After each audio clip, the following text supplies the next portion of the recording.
विष्णुपदाय कृष्ण पृष्ठात्म परिस्मृते रात्रि नमो विष्णुपदाय कृष्ण वेदांत सुने नमस्ते साधु स्पष्ट चैतन्य हरे कृष्ण हरे कृष्ण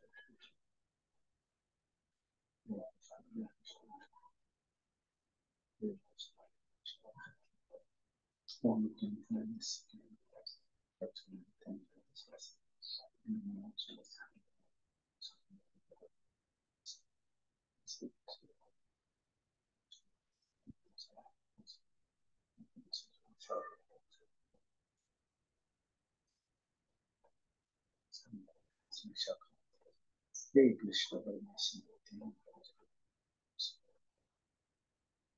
परमेश्वर जय श्री कृष्ण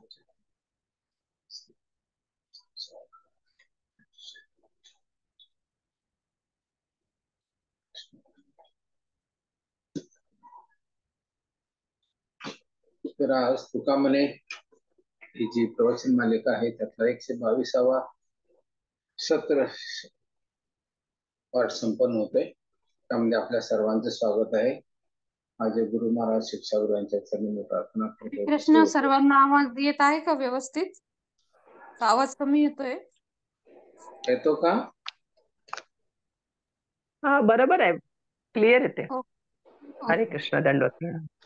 तसंच आपले सर्व उपस्थितांमध्ये अनुभवी ज्ञानानं अनुभवी वयानं अनुभवी त्या सर्वांच्या त्यांनी प्रार्थना करतो की मला आपण आशीर्वाद द्या जेणेकरून मी 4 शब्द बोलू शकेन तुकाराम महाराजांच्या सारख्या श्रेष्ठ संतांच्या अभंग. हरे कृष्ण. आजचा अभंग असा आहे. युक्तहार न लगे अनेक साधने अल्प नारायणे दाखविले. युक्तहार न लगे अनेक साधने अल्प नारायणे दाखविले. कलियुगा माझी करावे कीर्तन तेने नारायण देईल भेट. कलियुगा माझी करावे कीर्तन तेने नारायण देईल भेट. न लगे लौकिक सांडावा व्यवहार ध्याने वनांतर भस्मदंड. न लगे लौकिक सांडावा व्यवहार घ्यावे वनांतर भस्मदंड. तुका म्हणे मज अनेक उपाय दिसती ते वाव नामे विना. तुका म्हणे मज अनेक उपाय दिसती ते वाव नामे. कारण महाराज म्हणतात युक्त आराधी की काही साधने करायची नको.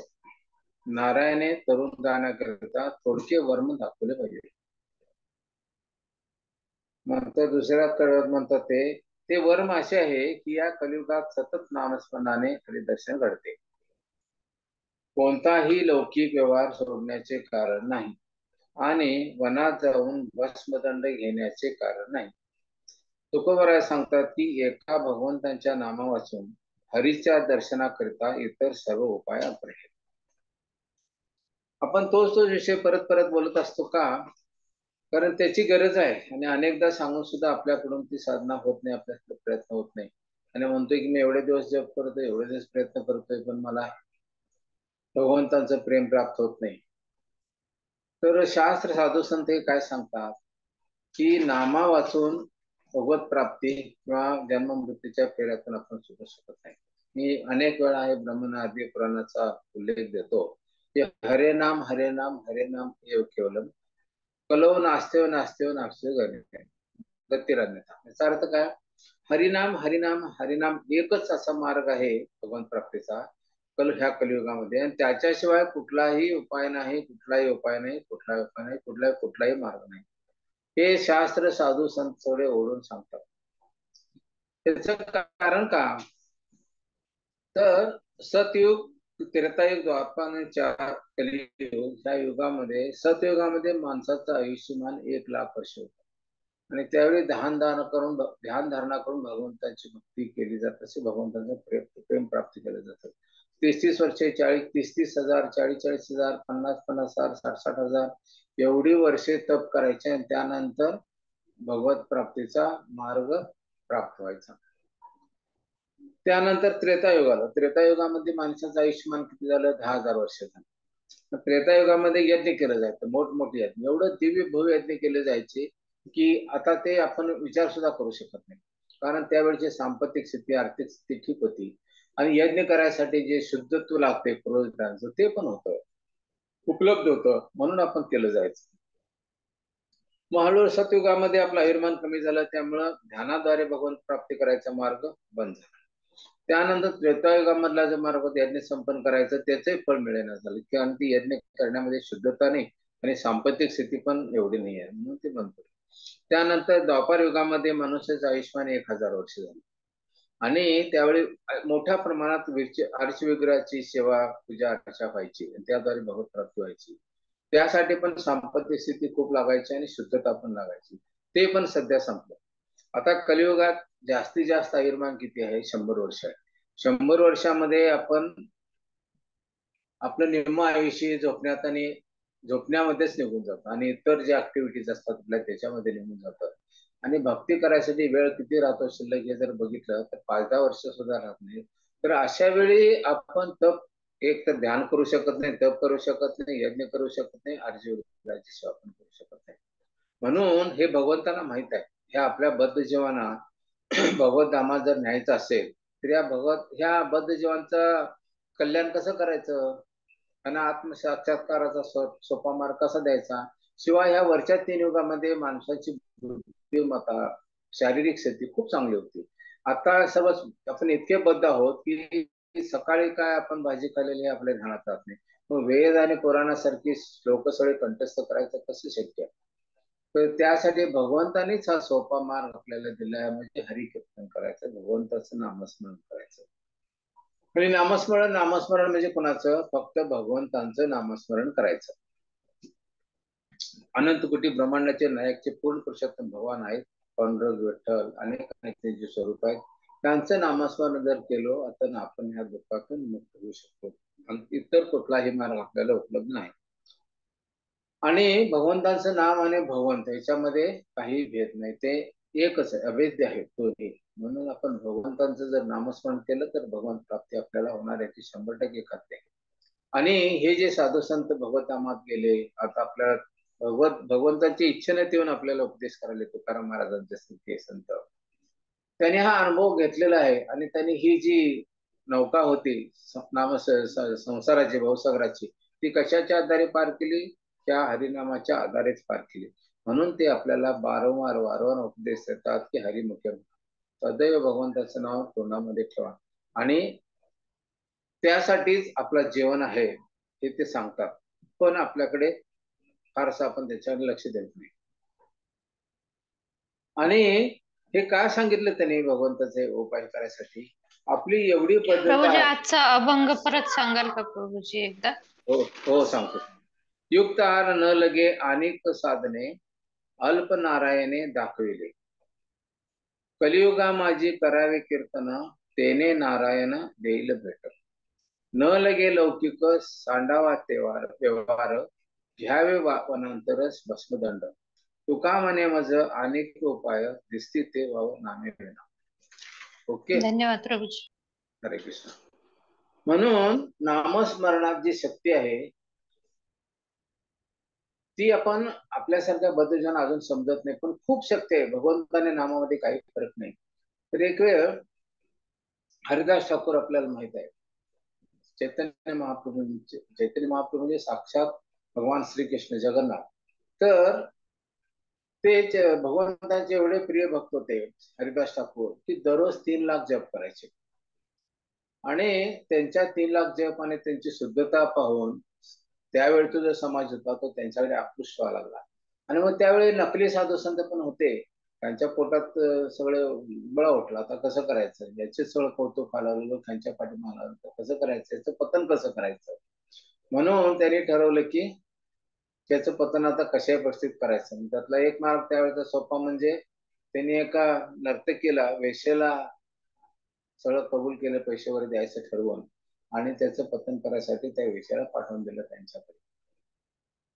आणि हरिदास ठाकूर दिवसाच्या 24 तासापैकी 22 तास हे हरिनामात असायचे, कारण 3 लाख जप करायचे म्हणजे त्याला 22 तास 20 तास लागतात, 22 तास लागायचे.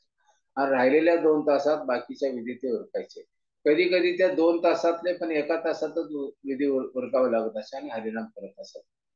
तर ही वेश्या गेली आणि तिनं आपल्या काय म्हणतात ते वेळा घेऊनच आली होती. यांचे जे निंदक होते हरिदास ठाकूरांचे, त्यांना त्यांच्यावर ती विडा घेऊनच आली होती की मी यांचं पतन करणारच अशाही परिस्थिती. आणि आली आणि तिचे हावभाव आणि लागवी त्याचं बोलणं वगैरे ह्याच्यावरनं त्यांना जाळ्यात ओढायचा प्रयत्न केला की तुम्ही इतके सुंदर आहात आणि मी तुमच्यावरती माझं मन जडलेलं आहे आणि तुमचं कर्तव्य आहे, तुम्ही एक साधू संतांपैकी तुमचं कर्तव्य आहे, कोण तुमच्याकडे भीक मागायला येतो किंवा काही मागायला येतो त्याची इच्छा पूर्ण केली पाहिजे तुम्ही. आणि माझं तुमच्यावरती मन जडलेलं आहे, मला तुम्ही सुख दिलं पाहिजे, शरीर सुख दिलं पाहिजे. तर हरिदास ठाकूर म्हणले ठीक आहे, मी ते देईन, पण माझी एक अट आहे की माझा दररोज 3 लाख नावाचा जप करायचा जो माझा संकल्प आहे तो पूर्ण झाल्यानंतर मी तुझी इच्छा पुरी करेन. ठीक आहे म्हणले, काय हरकत नाही. मग जप सुरू होता, ही वाट बघत बसली. तुळशी तिथं वृंदावन होतं त्याच्या शेजारी बसली आणि वाट बघत बसली, यांचा जप कधी होतोय बघूया. तर हे कंटिन्युअस हरे कृष्ण कृष्ण कृष्ण हरे हरे, हरे राम राम राम हरे नामस्मरण चालू होतं. आणि ती तिथं बसली होती, हे नामस्मरण तिच्या कानातून तिच्या हृदयावरती परिणाम करू लागला हळूहळू. असा पूर्ण दिवस गेला तरी यांचं नामस्मरण संपेना. मग ती म्हणाली आता दिवस गेला सर, आता काय करायचं. ठीक आहे म्हणले, उद्या येतो. ज्यावेळी हे नामस्मरण माझा जो नियम आहे तो संपल्यानंतर माझ्या गुरुना मी वचन दिलेलं आहे, मी तुझी इच्छा पुरी करेन. मी तुला नाही अजिबात म्हटलेलं नाही, तुझी इच्छा पुरी करेन, पण हा माझा जो नियम आहे तो पुरा झाला. मग ती परत त्यांनी तिला पाठवलं होतं त्यांच्याकडे गेली आणि घडलेला सगळा वृत्तांत सांगितला, असं असं झालेलं आहे आणि मी परत आज जाते, पण मी ज्या अर्थी तुमच्याकडून वचनबद्ध आहे की मी त्याचं पतन करणार आणि ते करणारच. आणि त्यांनी नकार दिलेला नाही, ते म्हणतात की मी तुझी इच्छा पुरी करेन, फक्त माझं 3 लाखात नामस्मरण पूर्ण झाल्यानंतर मी करेन. तर आज नाही, उद्या होईल, परवा होईल, पण मी ते करणारच. परत दुसऱ्या दिवशी गेली, परत तीच कथा सुरू, नामस्मरण सुरू होतं. हरिदास ठाकूर म्हणले माझं नामस्मरण संपलं की मी तुझी इच्छा पुरी करेन. आणि परत ते नामस्मरण त्याचं ऐकत ऐकत ऐकत बसले. आता पहिला दिवस गेला, दुसरा दिवस गेला, तिसरा दिवस गेल्यानंतर ते नामस्मरण ऐकून ऐकून तिच्या हृदयावर इतकं परिवर्तन झालं की ती पण हरिदास ठाकूरांच्यावर नामस्मरण करू लागली. आणि तिचे सगळे जे वाईट विचार होते, वाईट विचार आज जे अनर्थ बसलेले होते, त्याचं शुद्धीकरण हरिनामाच्यामुळं होऊ लागलं. आणि ती ज्याच्याकडून वेढा घेतली होती त्यांच्याकडे जायचं बाजूलाच राहिलं आणि ते हरिदास ठाकूरांच्यावर नामस्मरण करू लागली.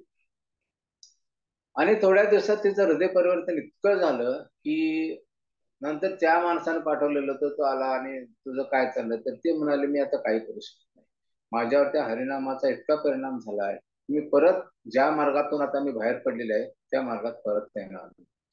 आणि मग त्यानंतर ती इतकं भावविभोर झाली आणि हरिदास ठाकूरांच्यावर हरिनाम करू लागली की तिचं पूर्ण शुद्धत्व त्याच्यामध्ये आलं.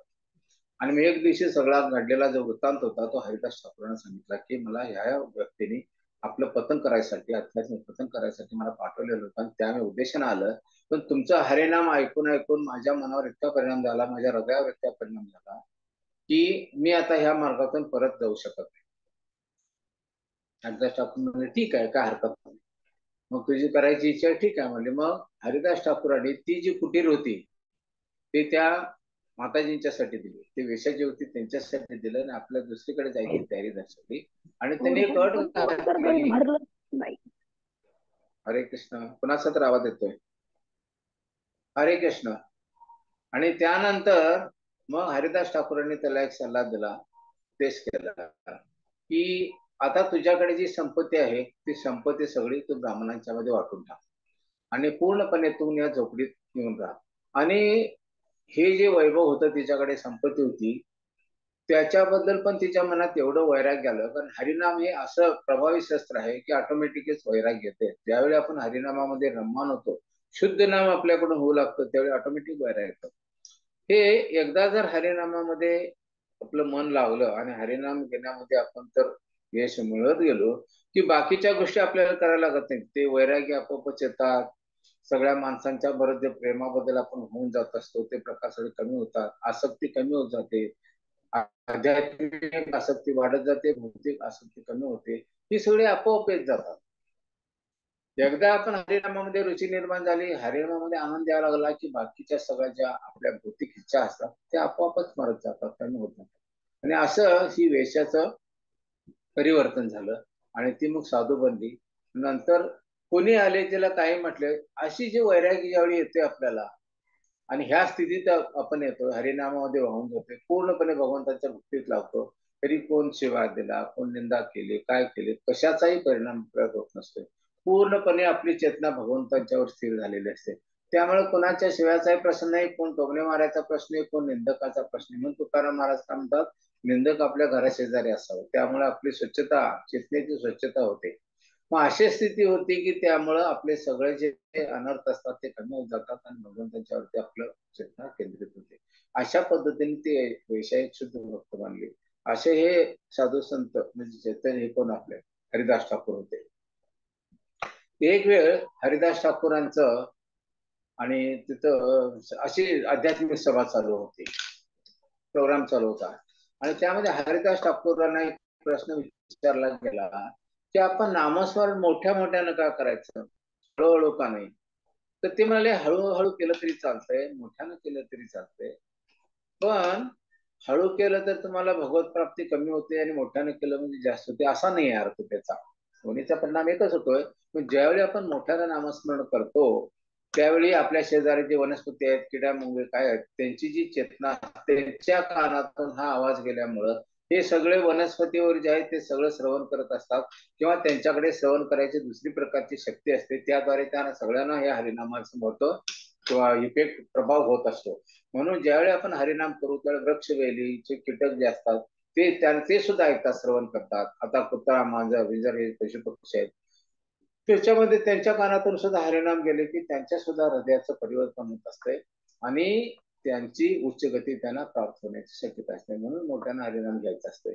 हे ज्याने प्रश्न विचारला होता त्यांना हरिदास ठाकूरांनी सांगितलं त्या प्रोग्राममध्ये.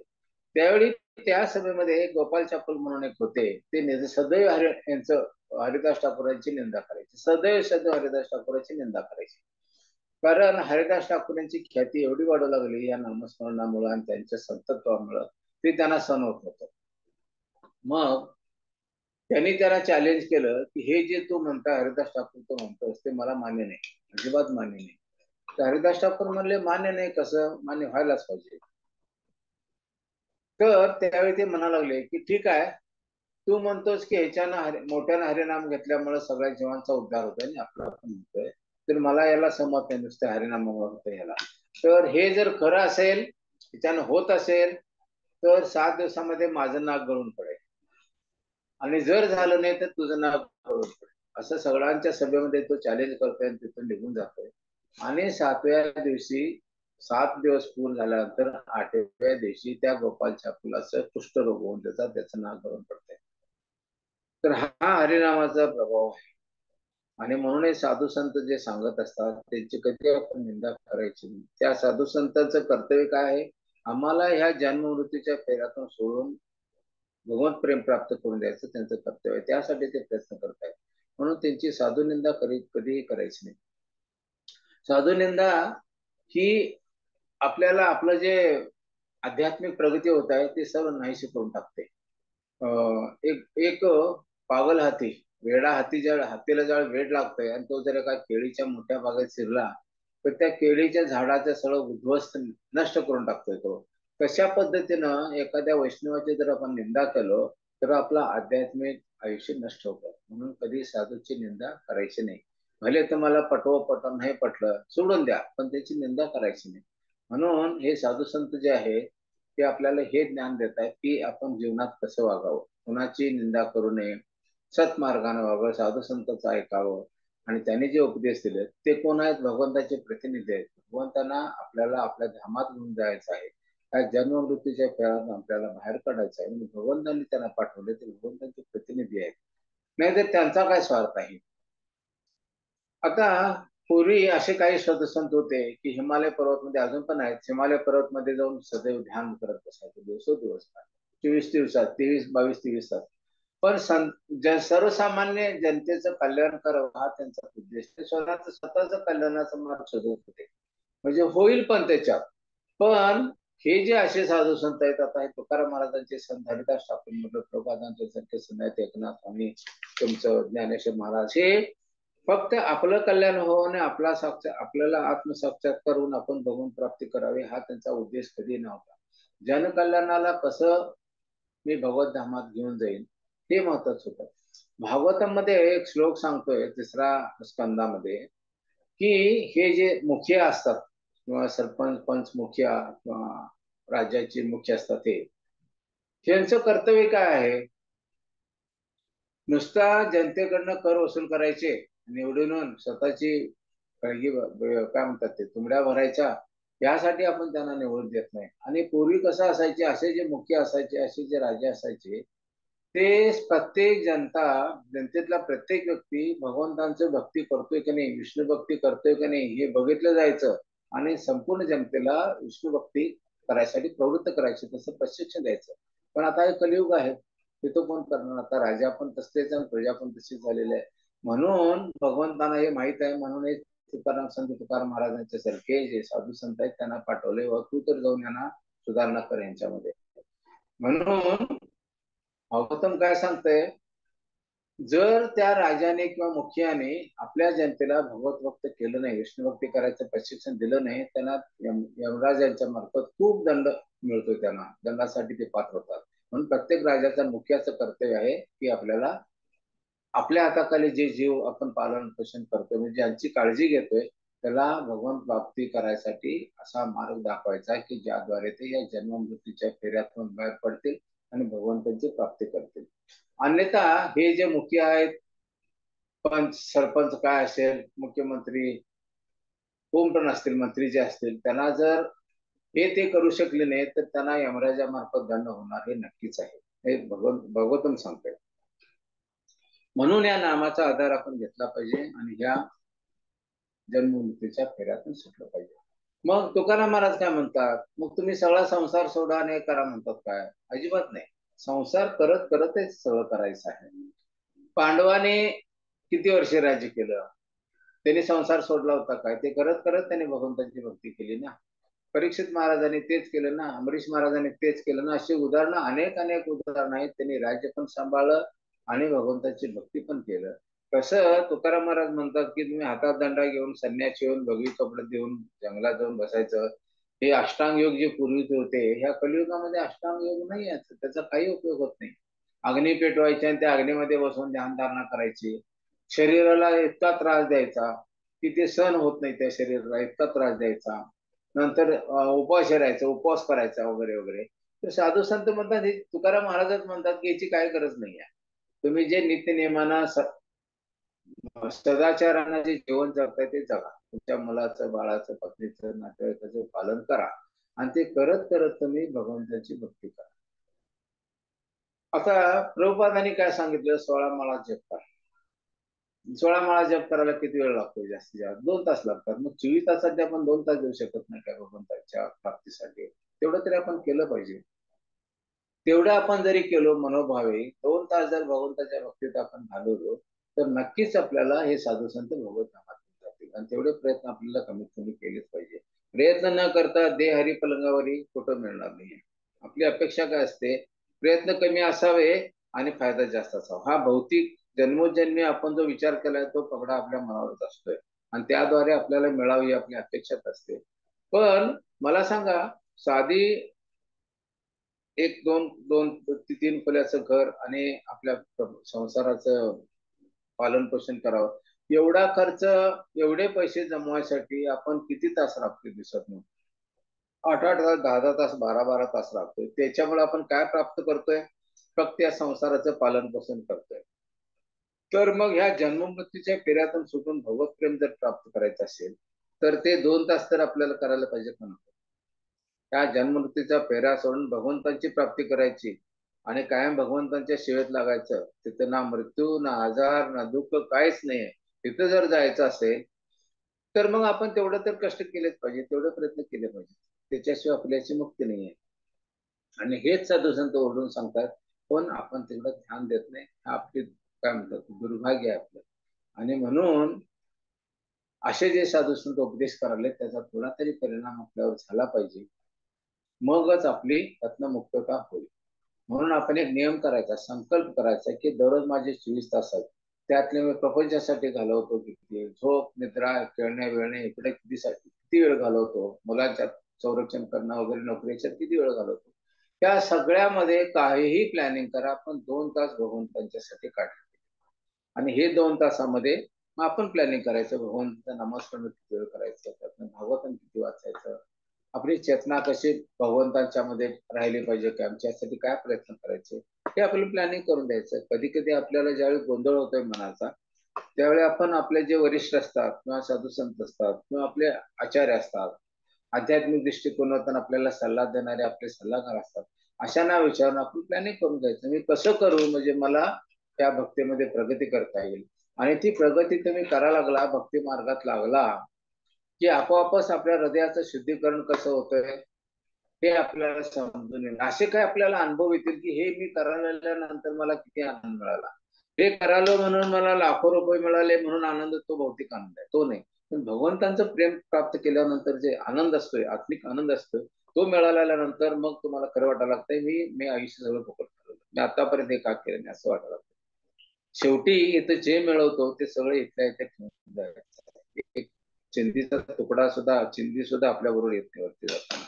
तर त्यासाठी हे सगळं सोडून साधू संत सांगतात ते नामस्मरणाद्वारे आपण भगवंत प्राप्ती करायचा प्रयत्न केला पाहिजे, तरच आपला त्या मनुष्य जन्माचा उपयोग होईल. अन्यथा भगवंताने आपल्यासाठी मनुष्य जन्म का दिलेला आहे, त्या भगवंताची जी इच्छा होती ती जर आपण तिला सपोर्ट केलं नाही तर मग आपण परत जन्ममृत्यूच्या फेऱ्यात न सोडता 84 लक्ष फिरत राहू. कधीतरी गटारीतला किडा हो, कधी कुत्रा मांजर हो, कधी डुक्कर हो आणि घाणीत आपल्याच गल्लीत लोळत पडू. तर हे जर नको असेल तर साधू संतांचा उपदेश आपण ऐकला पाहिजे आणि भगवंतांचं नाम आपण हृदयपूर्वक केलं.